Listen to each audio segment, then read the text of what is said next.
قال وليد الركراكي: أنا هنا من أجل الألقاب ونراهن على الفوز بكأس إفريقيا.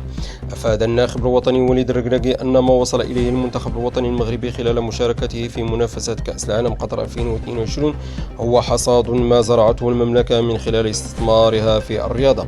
وقال الركراكي في لقاء له أمس الخميس مع قناة الرياضية المغربية إن الإنجاز التاريخي الذي حققه أسود الأطلس يعد نجاحا لجميع المغاربة. وأضاف مدرب المنتخب الوطني أنه لم يدخل منافسة المونديال إلا بعدما اختار لاعبين جيدين كانوا واثقين من أنفسهم بأنهم قادرين على الوصول إلى بعيد في المسابقة العالمية. كما تطرق المتحدث ذاته للانتقادات التي طالته على التعادل مع كرواتيا في المباراة الأولى، مبرزا أن كرواتيا منتخب كبير بالدليل أنه استطاع هو الآخر أن يصل إلى نصف نهائي المونديال.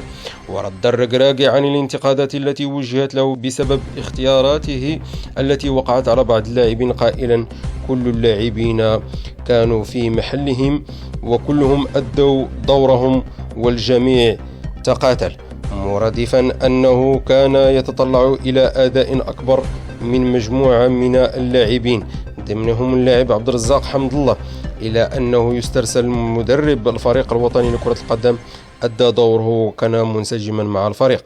وفي معرض حديثه عن كأس إفريقيا للأمم المقبلة لفت المصدر إلى أنه يراهن على الفوز بكأس إفريقيا، موردا أنه هنا للفوز بالألقاب.